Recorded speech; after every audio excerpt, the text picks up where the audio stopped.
하나님의 말씀은 예레미야서 6장 13절 14절입니다. 이는 그들이 가장 작은 자로부터 큰 자까지 다 탐욕을 부리며 선지자로부터 제사장까지 다 거짓을 행함이라. 그들이 내 백성의 상처를 가볍게 여기면서 말하기를 평강하다 평강하다 하나 평강이 없도다. 아멘. 거짓신앙 체계는 율법주의, 기복신앙, 인본주의로 이루어진 가짜신앙 체계입니다. 신앙에 대한 왜곡된 이해입니다. 그러니까 쉽게 말하면 신앙의 모조품입니다. 그러니까 제가 이렇게 외국에 나갈 때도 외국 공항 같은 데 가면 이렇게 화초나 이런 게 있거든요. 그러면 좀 저는 거의 대부분 만져봅니다. 이게 진짜인지 가짜인지. 우리나라 인천공항에는 잘 돼 있죠. 벌써 이렇게 봄 이렇게 맞이 다 돼 있더라고요. 그런데 요즘에 이제 기술이 좋다 보니까 이게 보아서는 이게 진짜인지 가짜인지 몰라요. 어떨 때는 만져봐도 몰라요. 근데 가짜는 아무리 진짜같이 보여도 특징이 뭐냐면 생명이 없습니다. 그러니까 아무리 좋은 거름을 주고 아무리 습도를 잘 맞춰줘도 생명이 없습니다. 그러니까 꽃이 피지 않고 열매가 맺히지 않는 거죠. 거짓 신앙 체계는 신앙의 모조품입니다. 가짜예요. 근데 어떨 때는 진짜보다 더 진짜 같아요. 그러니까 예를 들면 바리새인들의 모습을 보십시오. 진짜 신앙생활 잘한 사람들과 같은 모습이잖아요. 오늘날 바리새인들이 우리 한국교회에 온다면 진짜 빠른 시일 내에 초고속 승진해서 교회의 핵심적인 멤버들이 될 겁니다. 근데 그들의 모습은 정말 신앙생활 잘하는 것처럼 보였는데 실제로는 모조품이었습니다. 하나님의 생명이 전혀 없었습니다. 하나님의 은혜가 함께하지 않았습니다. 하나님의 임재가 그들의 삶 속에 함께하지 않았습니다. 하나님의 뒷받침이 없었습니다. 하나님의 은혜가 없었습니다. 이게 가짜입니다. 근데 이 가짜 신앙은 아까도 말씀드린 대로 율법주의, 기복신앙, 인본주의 이렇게 세 축으로 되어 있습니다. 구약 시대에도 그게 있었고요. 예수님 시대에 있었고요. 지난 2000년 기독교 역사 동안에도 그게 있었습니다. 오늘날도 이게 매우 팽배합니다. 그래서 우리가 그 부분을 살펴보고 우리가 참다운 신앙으로 돌이키고 이제 앞으로 쭉 그런 부분을 살펴볼 텐데, 그래서 우리 삶 가운데 하나님의 생명과 은혜는 넘치는 승리하는 삶이 되기를 바랍니다.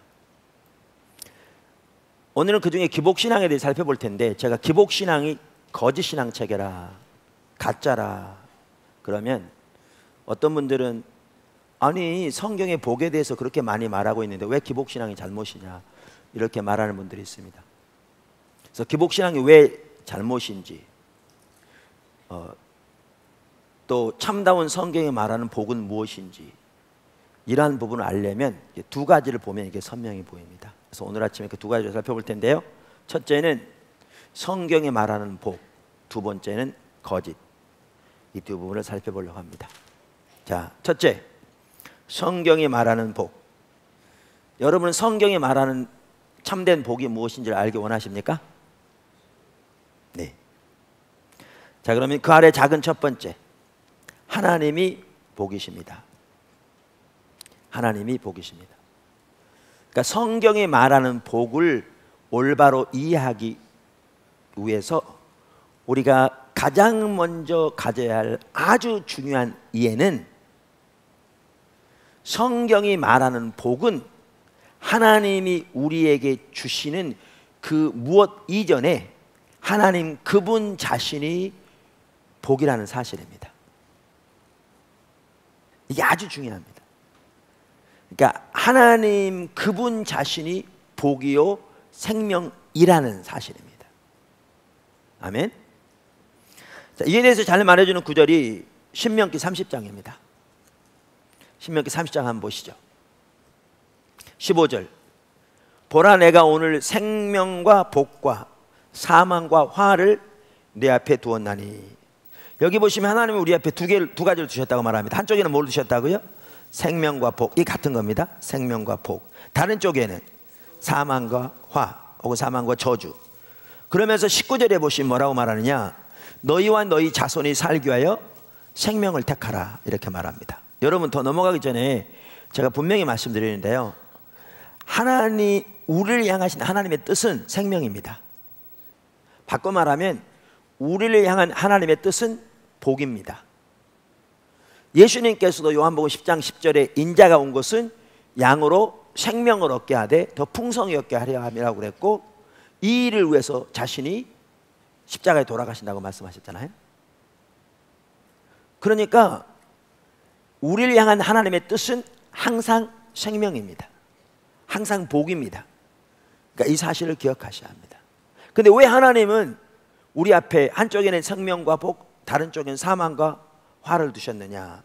그 이유는 우리가 어떠한 태도와 자세와 삶을 사느냐에 따라 아무리 하나님이 우리에게 생명을 원하셔도 그 결과는 사망과 저주도 될 수 있기 때문에 그렇습니다.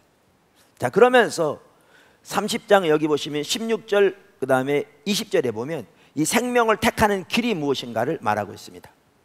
이 부분은 우리가 앞에 살펴봤습니다. 본질과 의식에서 살펴봤는데요, 그 생명을 택하는 길은 첫째는 우리가 하나님을 존재를 다 사랑하고 하나님의 모든 길로 행하며 하나님의 명령과 규례를 지키는 것이죠. 다시 말하면 신앙의 본질입니다. 그러니까 우리 신앙의 본질을 이렇게 표현할 수 있다니까요. 하나님과 친밀한 교제, 즉 하나님을 알고 존재를 다 사랑하는 삶, 그리고 하나님의 행하심을 보고 우리의 온 사람을 동참하는 삶, 이게 신앙의 본질입니다. 여기에 같이 가는 게 뭐냐 하면 하나님의 길을 따라 사는 삶이죠. 이게 우리 신앙의 본질입니다. 그거를 여기 신명기 30장에 말하죠. 이 삶을 살 때 우리에게 생명과 복이 넘친다. 이게 우리가 생명을 택하는 길이다, 이렇게 말하죠. 그 다음에 똑같은 말을 19절에는 뭐라고 20절에 뭐라고 말씀하시냐면 우리가 하나님을 사랑하고 그 다음 뭐죠? 하나님의 목소리를 청종하고, 그래서 하나님의 행하심을 보고 그의 목소리를 청종하여 순종하고, 요한복음 10장에서도 예수님께서 말씀하시기를 나는 선한 목자라고 하시면서 목자가 앞서가면 양은 그 음성을 아는 거로 따라오되, 이렇게 말씀하셨죠. 목소리를 청종하여 순종하고, 그 다음에 오직 그분만 의지하라. 이 말은 그분께 친근히 향하라. 그래서 영어 성경에 보면 뭐죠? 그분께 착 달라붙어 있어야 이렇게 되어 있습니다. 왜냐하면 여기에 다바크라는 단어는 성경에 남자가 부모를 떠나 여자와 한 몸을 이룰지라 할 때 그 한 몸을 이룬다는 단어가 다바크라는 단어예요. 그래서 그만 의지하라 혹은 그에게 부종하라 이렇게 번역된 이 단어가 그 단어라. 그 뜻은 착 달라붙어 있으라 그 말이죠. 그러니까 친근히 행하라 그 뜻입니다. 신앙의 본질을 말하고 있는 걸 볼 수 있어요. 그럴 때 우리의 삶에 하나님의 생명이 넘친다. 이 부분 앞에 살펴봤습니다. 근데 여기 20절에 보면 아주 중요한 말씀을 하나 하고 있습니다. 그게 뭐냐면 또 그를 의지하라 그러면서 그 다음 보십시오. 그는, 여기 그는 누구예요? 그분은 하나님입니다. 그는 뭐라? 내 생명이시라. 그러니까 한쪽에는 생명과 복, 다른 쪽에는 사망과 화를 두었다고 하시면서 너희와 너희 자손이 살기 위하여 생명을 택하라 그러세요. 그러면 하나님 하신 말씀이 뭐냐면 내가 내 생명이다 이렇게 말씀하세요. 다시 말하면 그분이 내 생명이시라. 다시 말하면 그분이 내 복이시라 그 말이죠. 그래서 성경이 말하는 복을 이해함에 있어서 가장 중요한 가치 중에 하나는 하나님 그분이 우리의 복이시라는 사실입니다. 믿으십니까? 그래서 예수님께서 신약 성경에 말씀하시기를 내가 곧 에이미 동사죠. I myself. 그러니까 그걸 강조하거든요. 내가 바로 이런 뜻이거든요. 내가 바로 길이요 진리요 생명이다. 그러니까 복과 생명이 같은 건데 하나님이 우리에게 생명을 주시기 앞서서 성경적인 개념에 의하면 하나님 그분이 혹은 예수님 그분이 그 aim이라는 단서가 제일 I am이라는 단어인데 제일 앞에 나옴으로써 내가 바로 그런 뜻이라니까요. 하나님 그분 자신이 생명인 것을, 다시 말하면 복이신 것을 우리에게 말씀하셨죠. 아멘. 그러니까 성경이 말하는 복을 이해하면서 가장 중요한 것은 하나님 그분이 복이시다 라는 사실이에요. 아멘. 네, 여러분 머리가 좋아서 금방 잘 이해합니다. 둘째, 영적 법칙. 영적 법칙. 그러니까 성경에 말하는 복을 이해하기 위해서뿐만 아니라 우리 신앙 전반에 걸쳐서 아주 중요한 하나의 영적 법칙이 있습니다. 그게 뭐냐면, 한마디로 줄이면 우리가 하나님과 함께하면 하나님들이 함께하시고, 우리가 하나님 버리면 하나님들을 버리신다는 겁니다. 한번 따라서 한번 해볼까요? 우리가 하나님과 함께하면, 손도 이렇게 해서, 우리가 하나님과 함께하면 하나님도 우리와 함께하시고, 우리 하나님 버리면 하나님들을 버리신다. 어디에 그런 말씀이 있는가? 성경 여러 곳에 있습니다. 대표적으로 역대하 15장 2절에 보면, 제가 읽겠습니다. 아사와 및 유다와 베냐민의 무리들아, 내 말을 들으라. 너희가 여호와와 함께하면 여호와께서 너희와 함께하실지라. 너희가 만일 그를 찾으면 그가 너희의 만나게 되시려니와. 그러니까 이 말은 하나님과 함께하면 하나님도 함께하시는데, 이걸 다른 말로 말하면 너희가 하나님을 찾으면 그가 너희의 만남바 되신다, 이렇게 다른 말로 표현하고 있죠. 그러면서 너희가 만일 그를 버리면 그도 너희를 버리시리라. 여러분 부지런히 찾으십시오. 말라기 3장 7절. 만군의 여호와가 이르노라. 너희 조상의 날로부터 너희가 나의 규례를 떠나 지키지 아니하였도다. 그런즉 내게로 돌아오라. 그리하면 나도 너희에게로 돌아가리라 하였더니, 사무엘서 2장 30절. 그러므로 이스라엘 하나님 나 여호와가 말하노라. 내가 전에 내 집과 내 조상의 집이 내 앞에 영원히 행하리라 하였으나 이제 나 여호와가 말하노니 결단코 그렇게 하지 아니하리라. 나는 나를 존중히 여기는 자를 내가 존중히 여기고 나를 멸시하는 자를 내가 경멸하리라. 야고보 4장 8절. 하나님을 가까이 하라. 그리하면 너희를 가까이 하시리라. 예레미야 29장 13절. 너희가 온 마음으로 나를 찾으면 나를 찾을 것이요 나를 만나리라. 스가랴 1장 3절. 그러므로 너는 그들에게 이르기를 만군의 여호와께서 이처럼 이르시되 너희는 내게로 돌아오라. 만군의 여호와의 말이니라.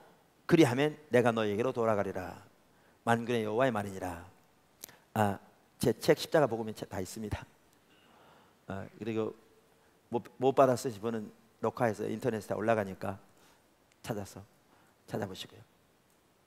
여기 보시면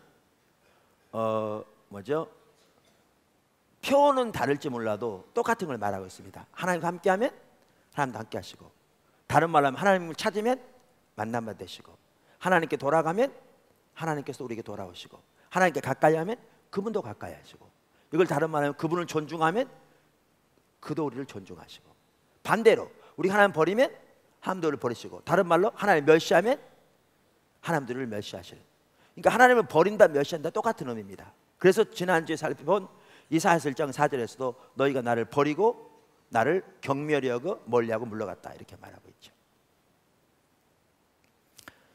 이게 영적 법칙입니다.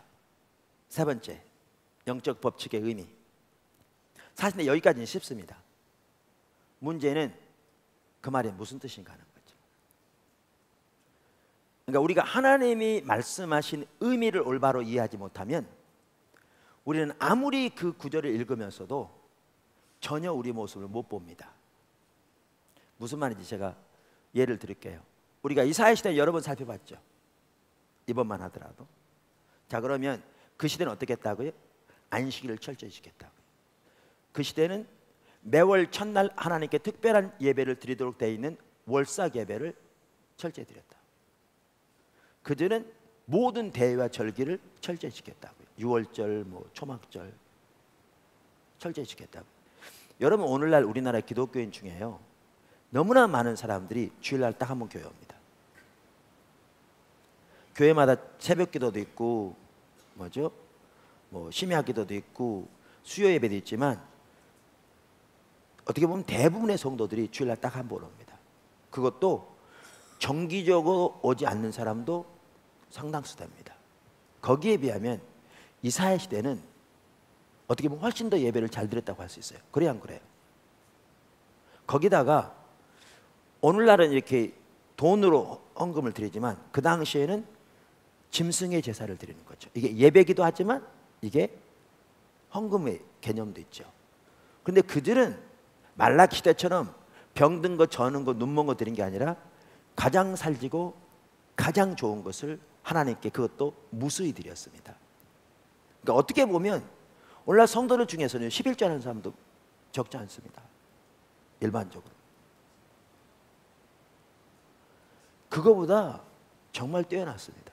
그리고 그들은 많이 기도하고 많이 금식했습니다. 자, 그들에게 하나님을 존중하십니까? 멸시하십니까? 라고 물으면 뭐라고 그랬을까요?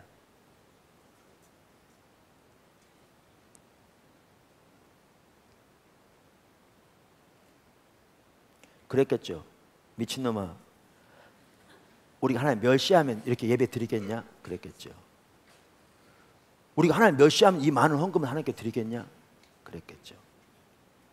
여러분, 예레미야 시대에도 우리가 이미 살펴본 것처럼 쉬바와 먼 곳, 오늘날로 말하면 에티오피아와 인도까지 가서 특별한 향품을 사다가 하나님께 번제를 드렸다니까요. 정말 놀라운 희생이죠, 그 시대에. 제가 이번에 그 자카르타에서 여기 뭐죠? 그 인천을 오는데 이렇게 직행으로 왔거든요. 올 때는 6시간 반인가 걸리더라고요. 비행 시간이. 아마 그 예루살렘에서 인도 가는 게 그 정도 걸리지 않을까 싶어요. 그럼 오늘날로 말하면 인천에서 자카르타까지 육지라고 가정하고 비행기도 차도 없는 시대에 거기까지 가서 보석 못지않게 값비싼 향품들을 사다가 하나님께 제사를 드릴 정도면 정말 뛰어난 거잖아요. 그들에게 하나님을 존중하십니까? 멸시합니까? 라고 물으면 그들은 뭐라고 그랬겠냐고요. 우리 하나님 멸시하면 이렇게 하겠냐라고 생각했겠죠. 근데 주님은 그들에게 뭐라고 말씀하시냐고 계시냐는 거죠. 주님은 이사야서 1장 4절에 아까도 말씀드린 대로 이 백성이 나를 버리고 나를 경멸히 여겨 멀리하고 물러갔다. 예레미야 2장 13절에 이 백성의 두 가지 악을 범했는데 하나는 생수의 근원인 나를 버렸다. 이게 문제입니다. 둘 다 하나님의 관점에서는 하나님을 버렸다는 겁니다. 근데 문제는 이거죠. 하나님 버린 상태라 하나님이 예를 들면 그 당시 성경만 하더라도 성경을 가지고 여러 구절이 이런 게 나와 있거든요. 신구약 총처로서. 이러면 저들에게 말씀하시는 거예요. 하나님은 하나님을 존중하는 자를 존중하고 하나님을 멸시하는 자를 멸시한다. 그러잖아요. 그런즉 너희는 내게로 돌아오라. 만군의 여호와의 말이니라. 이 말은 그만큼 강조하신 거죠. 내가 만군의 여호와가 이게 내 말이다. 지금 이런 얘기잖아요. 너희는 내게로 돌아오라. 그럼 내가 너에게 돌아가리라. 너희가 내게로 돌아오면 내가 반드시 너에게 돌아가리라. 만군의 여호와의 말이니라. 이렇게 말하는 거잖아요. 그러니까 그런 상황이니까 아무리 이렇게 성경에 말씀하셔도 그들 입장에서는 자기들이 하나님을 버렸다는 사실도 모르고 있는데 그 말을 들으면서 어떻게 생각했겠냐고요. 아마 그랬을 겁니다. 할렐루야 아멘. 그렇습니다. 하나님은 하나님과 함께하는 자와 함께하시고 하나님을 버리시면 하나님 버리십니다. 아멘. 그랬겠죠. 그러면서 자기들은 당연히 자기들이 하나님을 버린 자리에 있는 게 아니라 하나님과 함께하는 자리에 있다고 자부했겠죠. 그러니까 하나님이 아무리 그들에게 말씀하셔도 이만큼 효과가 없는 겁니다.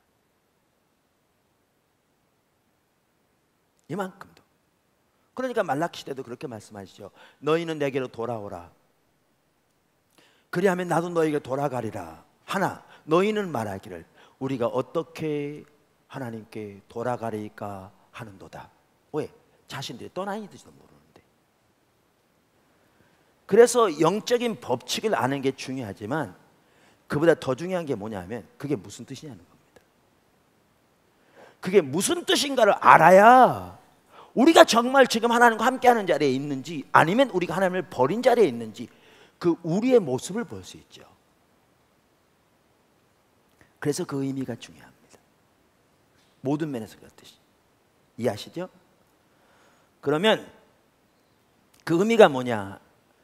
이 예레미야 2장에 보면 잘 나오는데요, 하나님과 함께한다는 뜻은 이런 의미를 가집니다. 하나님을 알고 존재를 다해 사랑하는 하나님과 친밀한 교제인 신앙의 본질 가운데 거하는 삶.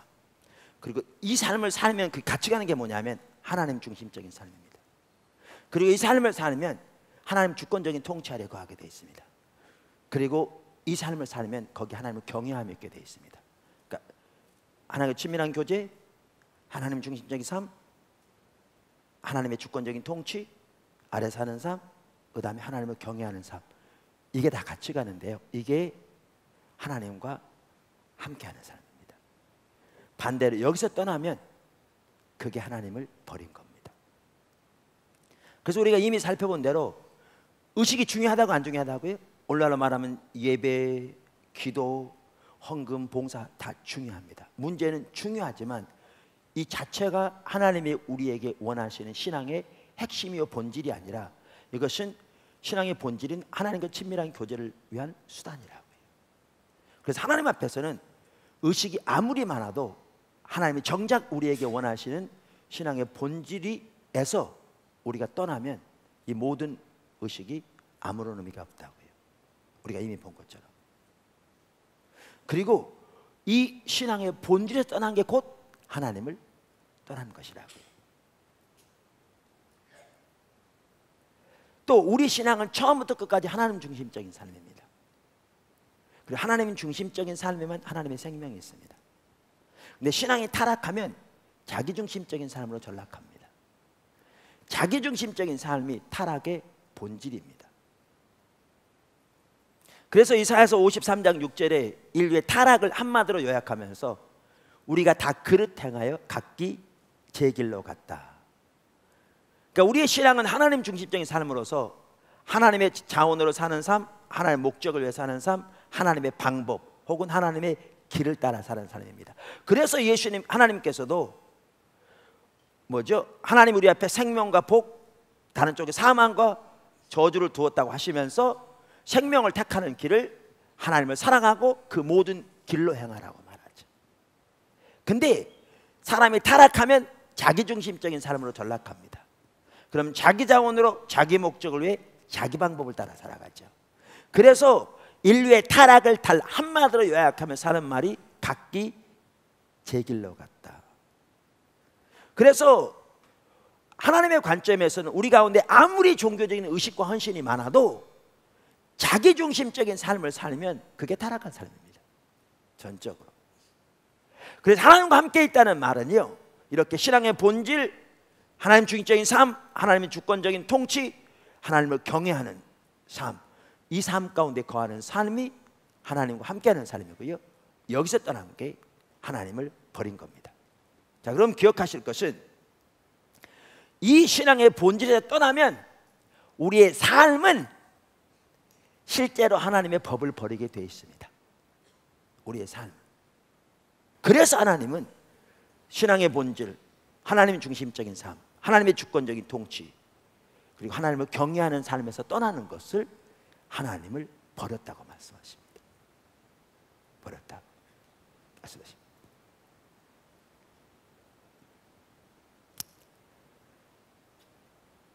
네 번째, 복과 신앙의 본질. 자, 그러면 성경이 말하는 복은 뭐냐? 이렇습니다. 자, 우리가 하나님과 함께 할 때 그 의미를 어떻게 살펴봤고요. 하나님 어떻게 하신다고요? 함께 하신다고요. 근데 그분이 뭐라고요? 생명이라고요. 다시 말하면 그분이 복이세요.